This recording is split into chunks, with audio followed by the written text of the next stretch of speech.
जब भी हम एनिमे के विलन्स के बारे में बात करते हैं तो हमारे दिमाग में सबसे पहले मादारा का नाम आता है। बट मादारा के बाद हमारे दिमाग में सिर्फ एक ही ग्रुप का नाम आता है और वो है अकात्सुकी। तो आज की वीडियो में हम अकात्सुकी के मेंबर्स को रैंक करेंगे पावर वाइज। गिनती उल्टी शुरू होगी, जैसे 10, 9, 8 ऐसे। तो 10 नंबर पे आता है सासोरी। नो डाउट सासोरी बहुत पावरफुल था। उसने साकुरा और ग्रैनी चियो को लगभग मार ही दिया था। और अगर साकुरा या ग्रैनी चियो सासोरी से अकेले फाइट करते हैं तो उससे जीतना लगभग इम्पॉसिबल था। 9th नंबर पे आता है हिडान। हिडान लगभग इमॉर्टल था और हिडान से फाइट में जीतना किसी के लिए आसान नहीं है। हिडान के पास मेनली दो पावर्स थे। फर्स्ट गिफ्ट ऑफ इमॉर्टैलिटी और सेकंड उसका स्पिरिचुअल, हाँ वही वे ऑफ जाशीन। हिडान के दोनों ही पावर्स बहुत ज्यादा तगड़े थे। वो तो शिकामारु अपने स्ट्रेटेजी और आईक्यू की हेल्प से हिडान को डिफीट कर पाया, वरना किसी और के लिए ये इतना आसान नहीं होता। नंबर 8 पे आता है देदरा। देदरा सच में बहुत ज्यादा पावरफुल था। साथ ही देदरा इंटेलिजेंट भी बहुत ज्यादा था और उसका एग्जाम्पल हम सैंड विलेज में गारा के फाइट में देख सकते हैं। और पावर के बारे में बात करें तो देदरा के पास बहुत ज्यादा पावर्स थी और मेन पावर जो देदरा के पास थी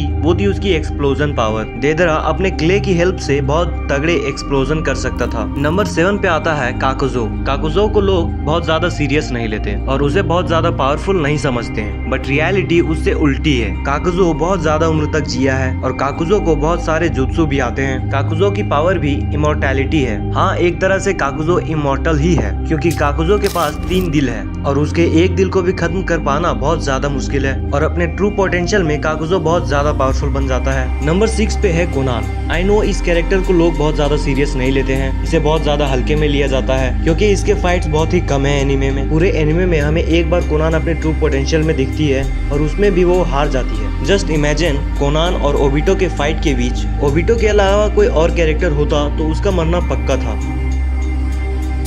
कोनान की पावर थी मैनिपुलेटिव पेपर्स। कोनान की यही एबिलिटी दूसरों से उसे बहुत ज्यादा अलग बनाती थी और उसमें भी कोनान लॉर्ड जिराया की स्टूडेंट है ब्रो। नंबर 5 पे आता है एक ऐसा कैरेक्टर जिसके पास नारुतो लेवल की चक्र थी और ये बात खुद नेजी ने भी एक्सेप्ट की थी। मैं बात कर रहा हूँ किसामे की। टू बी ऑनेस्ट किसामे बहुत ज्यादा पावरफुल था। अभी तक जितने भी अकात्सुकी के बारे में बात हुई है उन सब से ज्यादा पावरफुल था किसामे। किसामे के पास 2 मेन पावर्स थे। पहला तो उसकी फिजिकल स्ट्रेंथ और दूसरी उसकी स्वॉर्ड सामे हाडा। किसामे के इस स्वॉर्ड के पास इमोशंस थे और ये स्वॉर्ड दूसरों की चक्र एब्जॉर्ब करती थी और अपने यूजर को और ज्यादा पावरफुल बनाती थी। अब नंबर 4 पे जो कैरेक्टर आता है वो किसी तारीफ का मोहताज नहीं है और ये चचा अलग ही लेवल में है। मैं बात कर रहा हूँ नागराज ओरोचिमारू की। ओरोचिमारू के बारे में लगभग सबको पता होगा, मतलब ये चचा अलग ही डायमेंशन से आए हैं। पूरे एनिमे में ओरोचिमारू मरने का नाम ही नहीं लेता है। हर बार कहीं न कहीं से पुनर्जन्म लेके वापस आ जाता है। वैसे तो नागराज ओरोचिमारू को बहुत सारे जुत्सु आते हैं, पर इसे जो सबसे ज्यादा पावरफुल बनाती है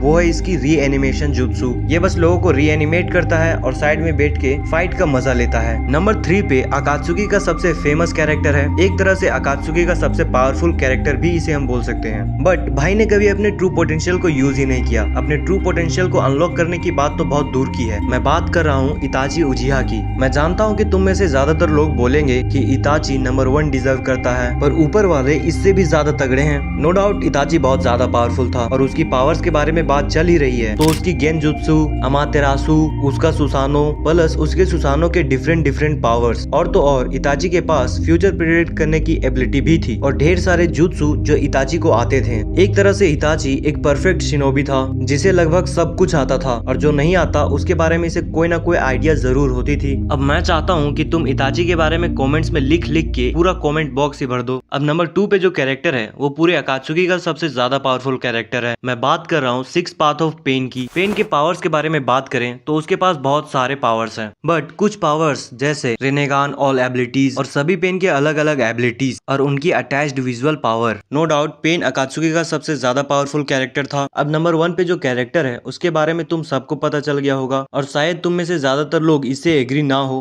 बट सच तो सच है। नंबर 1 पे आता है ओबिटो उजिहा। शायद तुम सबको पता होगा कि अकात्सुकी का लीडर और अकात्सुकी का मास्टरमाइंड ओबिटो ही था। अब ओबिटो के पावर्स के बारे में मैं तुम लोगों को नहीं बताऊंगा क्योंकि एज अ नारुतो फैन तुम बताओ कमेंट्स में कि ओबिटो के पास क्या क्या पावर्स थे। और नारुतो की ये हमारी 8th या शायद 9th वीडियो है, तुम जाके प्लेलिस्ट चेक कर सकते हो। और अगर वीडियो यहाँ तक देख रहे हो तो प्लीज कमेंट्स में लिख देना पावर ऑफ अकात्सुकी, मैं समझ जाऊंगा। Thanks for watching.